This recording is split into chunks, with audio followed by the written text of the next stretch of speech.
आज हम पर्टिकुलरली बात करने वाले हैं अलाउंसेस के बारे में। आप ये वीडियो बिल्कुल ही देखिए क्योंकि this is very important video for you guys. Allowances 3 प्रकार के होते हैं। 3 प्रकार के अलाउंसेस जानने से पहले मैं आपको बता दूं कि अलाउंसेस का मतलब क्या होता है। अलाउंसेस एक कोई भी खर्चा लगा लीजिए जो कि कंपनी ने आपको दिया है ताकि आप अपनी ज़रूरतों को पूरा कर सकें। जहाँ पर भी आप जा रहे हैं उस अलाउंसेस का आप यूज़ कर सकते हैं और ये आपकी सैलरी में ऐड होता है। आपको जाने अनजाने में अलाउंसेस दिए जाते हैं फ्रॉम द कंपनी और वो आपको बताते भी हैं कि हमने इतने अलाउंसेस आपको दिए हैं। उसी बेस पे आपकी जो पूरी सैलरी बनती है उस पर टैक्स लगता है। तो 3 प्रकार के आपके अलाउंसेस होते हैं, fully taxable, fully exempted and partly exempted allowances. Fully exempted और फुल्ली टैक्सेबल। सबसे पहले आपको एग्जम्प्टेड के बारे में जान लेना ज़रूरी है। एग्जम्प्टेड क्या है? एग्जम्प्टेड होती है जिस चीज़ पे टैक्स नहीं लगता, उसे हम एग्जम्प्टेड कहते हैं। फुल्ली टैक्सेबल मतलब आप उस अलाउंसेस को यूज़ करो या ना करो, उस पर टैक्स लगेगा ही लगेगा, आप उसको रोक नहीं सकते। दूसरी बात, फुल्ली एग्जम्प्टेड मतलब उस पर टैक्स बिल्कुल ही नहीं लगेगा। और पार्टली एग्जम्प्टेड मतलब उस पर टैक्स लगेगा भी और नहीं भी। सर ये क्या बात हुई, लगेगा और नहीं लगेगा? वो हम आगे जाके चर्चा करेंगे। फ़िलहाल तो हम फुल्ली टैक्सेबल अलाउंसेस के बारे में थोड़ा जानते हैं कि फुल्ली टैक्सेबल अलाउंसेस होते क्या हैं। मैंने आपको पहले ही बताया कि इन पे पूरा हम टैक्स देते हैं। अब हमें इनके टाइप्स जानने हैं कि ये होते कितने प्रकार के हैं फुल्ली टैक्सेबल अलाउंसेस आपके। तो जानते हैं। सबसे पहले आता है आपका डियरनेस अलाउंसेस। ये होता है महंगाई भत्ता, जो मैंने आपको पिछली वीडियो में बताया था कि इसका जो रेट होता है वो गवर्नमेंट के द्वारा फिक्स कर दिया जाता है। जितनी ज़्यादा इन्फ्लेशन होगी उस हिसाब से आपका ये जो रेट है वो फिक्स कर दिया जाता है। सर महंगाई भत्ता मतलब जो आप इन्फ्लेशन आ रही है, महंगाई आ रही है, उस हिसाब से आपको डेली जो खर्चे हैं वो चलाने पड़ते हैं। इस हिसाब से गवर्नमेंट ने एक परसेंटेज तय करके आपकी सैलरी में ऐड कर दी ताकि आपको ज़्यादा दिक्कत ना हो। तो ये है आपका डियरनेस अलाउंसेस। उसके बाद आता है सिटी कंपनसेटरी अलाउंसेस। कई बार क्या होता है, एक बंदे को किसी दूसरी सिटी में ट्रांसफ़र कर दिया जाता है। ट्रांसफ़र होते ही उसकी फैमिली भी शिफ्ट कर जाती है दूसरी सिटी में। तो जिस सिटी में वो पहले रह रहा था वहाँ पर उसको कम फीस पे करनी पड़ती थी जो उसके बच्चे वहाँ पर थे, क्योंकि हायर एजुकेशन कर रहे थे उसके बच्चे या फिर कोई स्कूल में थे, वहाँ की कम फीस पे करनी पड़ती थी उनको। पर जब वो बड़ी सिटी में जाएंगे वहाँ पर उनको फ़ीस ज़्यादा पे करनी पड़ेगी। उस फीस ज़्यादा पे करने के बजाय उनको एक सिटी कंपनसेटरी अलाउंस दे दिया जाता है कि आपको अगर फ़ीस ज़्यादा पे करनी पड़ती है तो आप इस अलाउंसेस का यूज़ कर सकते हो। This is called city compensatory allowances. फिर आ जाते हैं आपके over time allowances. Over time अगर आपने ज़्यादा कुछ घंटे काम किया है तो उसका आपको खर्चा दिया जाता है। Warden allowances. वार्डन होता है जो अगर आपने किसी एजुकेशनल इंस्टीट्यूट में वार्डन का काम किया हो वहाँ पर आपको ये खर्चा दिया जाएगा। अगर आपने एक वार्डन रख लिया हो अपने घर पे, उसका आपको खर्चा दिया जाएगा। फिर आ जाता है आपका फैमिली अलाउंसेस। फैमिली में कई प्रकार की दिक्कतें आ जाती हैं। मेडिकल की, अगर आपको चेकअप कराना है तो उसके अलाउंसेस आपको दिए जाते हैं। Deputation allowances. डेपुटेशन अलाउंसेस होते हैं अगर आपकी एक से दूसरी जगह ट्रांसफ़र हो जाए तो उसके बीच में जो खर्चे होंगे उसको आपको देने पड़ेंगे। फिर आते हैं फ़ॉरेन अलाउंसेस। फ़ॉरेन अलाउंसेस होते हैं अगर आपको बाहर जाना पड़ गया, वहाँ पर अगर आपके खर्चे कुछ हो गए तो वो अलाउंसेस आपको मिलते हैं। सर एक बात नहीं समझ में आई, इतने सारे अलाउंसेस कंपनी देती क्यों हैं? वेल, आपकी सैलरी सिर्फ 1.5 लाख सबको दिख रही है। जो लोग हैं उनको आपकी सैलरी 1.5 लाख दिख रही है, इसमें ये अलाउंसेस ऐड किए गए हैं। अब ये आपकी मर्ज़ी है कि आप इनको यूज़ करो या ना करो। फॉर एग्ज़ाम्पल आप लगा लीजिए आपके जो फ़ॉरेन अलाउंसेस है, अगर आपको कभी बाहर जाना ही ना पड़े तो आप इसे कैसे यूज़ करोगे? वेल, इसको आप यूज़ नहीं करो चाहे करो, ये फुल्ली टैक्सेबल होंगे और आपको मिलेंगे भी, चाहे आप यूज़ करो या ना करो, ये आपको दिए जाएंगे क्योंकि ये आपकी सैलरी का पार्ट है और इन पर टैक्स भी लगेगा। उसके बाद आते हैं आपके टेलीफोन अलाउंसेस। जो आपको टेलीफोन के लिए दिए जाते हैं। फिर आते हैं आपके वाटर एंड इलेक्ट्रिसिटी अलाउंसेस। अगर आपने कोई इलेक्ट्रिसिटी ले रखी है, किसी की लाइन ले रखी है, तो उसके लिए आपको ये अलाउंसेस दिए जाते हैं। फिर आते हैं आपके लंच अलाउंसेस। लंच जो होते हैं अलाउंसेस वो 50 रुपये तक एग्जम्प्टेड हैं। अगर आप 50 रुपये से ज़्यादा कुछ खा लेते हैं तो वो टैक्सेबल होंगे। फिर आ जाते हैं सर्वेंट अलाउंसेस, और इसी तरह करते करते ये सारे अलाउंसेस जो हैं आपको दिए जाते हैं ताकि जो आपके खर्चे हैं वो चल सकें।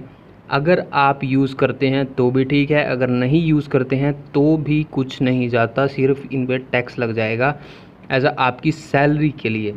तो अब हम बात करेंगे फुल्ली एग्जम्प्टेड अलाउंसेस, जो कि वेरी इंपॉर्टेंट होने वाला है आपके लिए। Let's go. अब हम बात करेंगे आपकी फुल्ली एग्जम्प्टेड अलाउंसेस के बारे में। फुल्ली एग्जम्प्टेड अलाउंसेस होते हैं जिन पे टैक्स बिल्कुल भी नहीं लगता। ऐसे खर्चे जो आपको दिए जाते हैं और वो टैक्सेबल नहीं होते, उनको हम फुल्ली एग्जम्प्टेड अलाउंसेस कहते हैं। जल्दी इनको हम कवर करते हैं, क्योंकि अगर मैं ज़्यादा मतलब डीप में चला गया तो ये वीडियो बहुत लंबा हो जाएगा। खैर, मैं आपको फुल इन्फॉर्मेशन दूंगा इनके बारे में।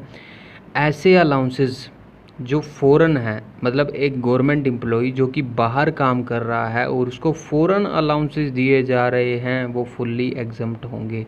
सर, अभी आपने बताया कि जो फ़ौरन अलाउंसेस होते हैं वो फुल्ली टैक्सेबल होते हैं। Only in case of private बंदा, प्राइवेट एम्प्लॉई जो कि प्राइवेट फर्म में काम कर रहा है, उसके लिए वो फुल्ली टैक्सेबल होंगे।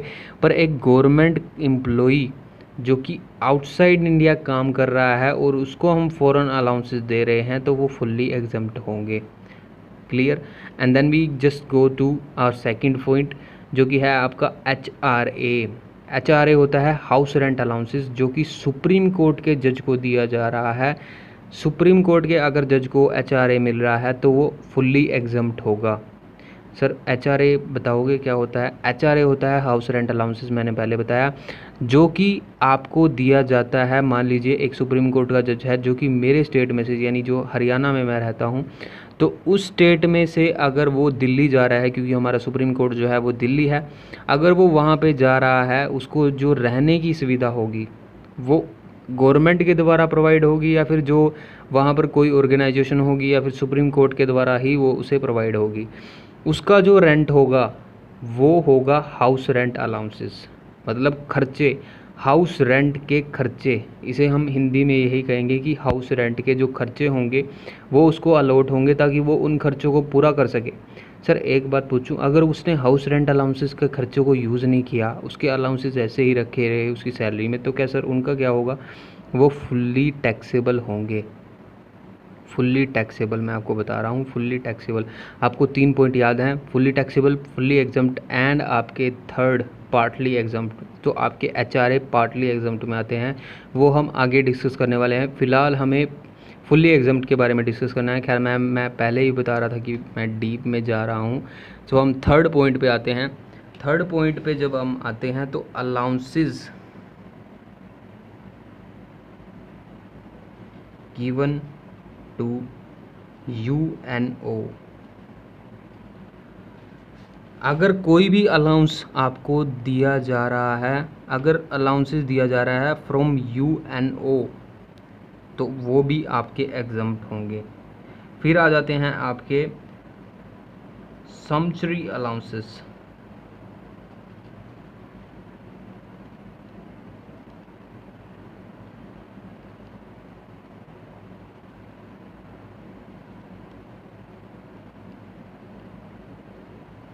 अगर आपका कोई भी समचुरी अलाउंस जो दिया जा रहा है हाई कोर्ट जजेस को, तो वो भी एग्जम्प्ट होगा। फिर आ जाते हैं आपके अलाउंस, अगर कोई भी टीचर को दिया जा रहा है फ्रॉम सारस, एक स्कीम है सारस की, अगर उससे कोई भी अलाउंस दिया जा रहा है टू एनी प्रोफेसर और टीचर को, तो वो भी आपका फुल्ली एग्जम्प्ट अलाउंस होगा। अगर कोई अलाउंस दिया जा रहा है United public service commission, United public service commission,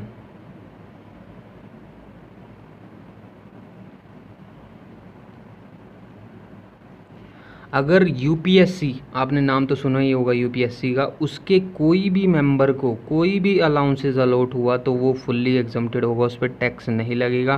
क्यों नहीं लगेगा सर? क्योंकि ये गवर्नमेंट की ही स्कीम है। गवर्नमेंट अगर अपने आप पे टैक्स लगाने लगी तो बात थोड़ी ना बनेगी, या फिर गवर्नमेंट की दोबारा चलाई गई ये स्कीम्स है, अगर इन पर ही टैक्स लगाया जाने लग गया तो आपके जो ये चल नहीं पाएंगे। इसीलिए इनको एग्जम्पशन दी जाती है कुछ, और कुछ पर्क्स दी जाती हैं जिनसे ये टैक्स रहित जो हैं हो सकते हैं। उसके बाद हम बात करते हैं allowances exempted up to a specified limit, जो मैंने पहले ही बताया था कि जो पार्टली आपके टैक्सेबल होते हैं उस अलाउंसेस के बारे में बात करते हैं। तो एचआरए आता है इसमें सबसे पहले, और दूसरा आता है स्पेशल अलाउंसेस। सबसे पहले हम एचआरए के बारे में डिस्कस करते हैं। एचआरए मैंने आपको पहले ही बताया कि अगर आप कोई भी सिटी में जाते हैं, आपकी कोई भी सिटी में ट्रांसफ़र हो जाती है और आपको हाउस रेंट पे करना पड़ गया, तो आपको सैलरी में ही एक हाउस रेंट अलाउंस दिया जाता है, जो कि आपके रेंट के खर्चे होते हैं वो आपको अलॉट होते हैं, ताकि आप अपना रेंट जो है वो पे कर सको। सो इसकी एक चीज़ है, और ये एक चीज़ के अंडर आता है जो मैंने बताया कि पार्टली एग्जम्प्ट, ना तो टैक्सेबल ना ही पूरा एग्जम्प्ट। सर अब ये क्या चर्चा है, मतलब ये क्या चीज़ है? अगर तो आपने ये अलाउंस यूज़ किया तो इसमें से कुछ हिस्सा आपका एग्जम्प्ट हो जाएगा। अगर जो है आपने ये अलाउंस यूज़ नहीं किया तो ये फुल्ली टैक्सेबल हो जाएगा। सर बात समझ में नहीं, आप बताएंगे? मैंने आपको कहा कि आपके जितने भी अलाउंसेस होते हैं वो आपकी सैलरी में ऐड हो जाते हैं। आपकी सैलरी में जब वो ऐड हो जाएंगे और आपने वो यूज़ नहीं किए तो वो फुल्ली टैक्सेबल, सैलरी के साथ ही वो फुल्ली टैक्सेबल हो जाएंगे। पर अगर आपने यूज़ कर लिए तो वो थोड़े एग्जम्पशन ले सकते हैं। सर कैसे? अभी आपको दिखाते हैं। मान लीजिए आपने अपना घर लिया मेट्रो सिटी में। सर मेट्रो सिटी कहाँ कहाँ पे है? चेन्नई, कोलकाता, दिल्ली या मुंबई। अगर इन सिटीज़ में आपने जो है अपना घर लिया तो आपको ये 3 जो थिंग्स हैं उसके बेस पे आपको जो है एग्जम्पशन दी जाएगी।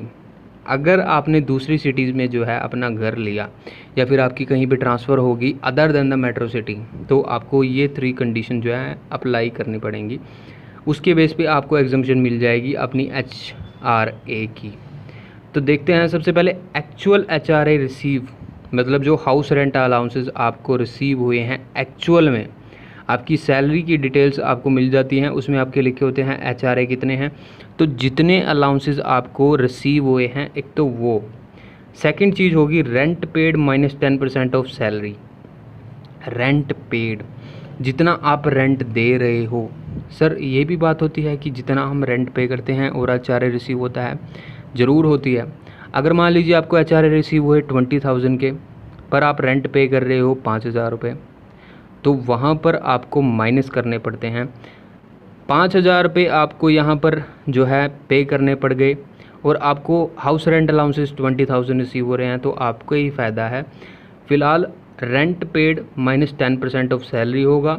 रेंट पेड जितना भी आप रेंट पे करते हो 10% ऑफ सैलरी, मतलब जितनी आपकी सैलरी बनेगी। यहाँ पर एक इम्पॉर्टेंट थिंग और है, सैलरी का भी यहाँ पे एक मीनिंग होता है जो मैं आपको आगे बताऊँगा। एक RFA आएगा, यहाँ पर HRA की बात कर रहा हूँ, RFA होगा रेंट फ्री अकोमोडेशन, यहाँ पर आया है हाउस रेंट अलाउंसेस, तो वो आगे बात होगी। फ़िलहाल तो मैं यहीं पे बात करता हूँ। खैर मैं ज़्यादा डीप में चला गया था वहाँ पर, मैं अभी आपको यही बताऊँगा। 10% ऑफ सैलरी आप माइनस कर दीजिए, और 50% ऑफ सैलरी, तीनों को आप देख लीजिए कि कौन सा लेस। तो अब हम बात करते हैं, अगर आप दूसरी सिटी में गए other than the metro cities, तो वहाँ पे क्या करना पड़ेगा? एक्चुअल HRA रिसीव वही, rent paid minus 10% of salary जो हमने पिछले डिस्कस किया है। बस फ़र्क ये रहेगा कि 40% ऑफ सैलरी जो है यहाँ पर आ जाएगी। तीनों में से जो भी कम होगा वो आपका एग्जम्प्टेड अमाउंट होगा। एग्जम्प्टेड अमाउंट जो होगा, आपको क्या करना है, एक्चुअल HRA जितना आपको रिसीव हुआ है उसमें से माइनस कर देना है एग्जम्प्टेड अमाउंट। जो इन तीनों में से कम आएगा वो आपका एग्जम्प्टेड अमाउंट होगा। इसमें से जब ये माइनस कर देंगे तो आपका एक्चुअल HRA आ जाएगा, या फिर जो टैक्सेबल HRA होगा, अगर मैं आपको स्पेसिफिकली बात करूं तो टैक्सेबल HRA आ जाएगा। तो आज का मेरा मोटिव यही था कि मैं आपको अलाउंसेस के बारे में थोड़ा बताऊं। हम स्पेसिफाइड अलाउंसेस या स्पेशल अलाउंसेस के बारे में अगली वीडियो में डिस्कस करेंगे। तो अगर आपको ये वीडियो पसंद आई तो make sure you hit the like button, क्योंकि मैं आगे जो है इसकी कई सारे हेड्स जो हैं कवर करने वाला हूँ। सो बाय बाय।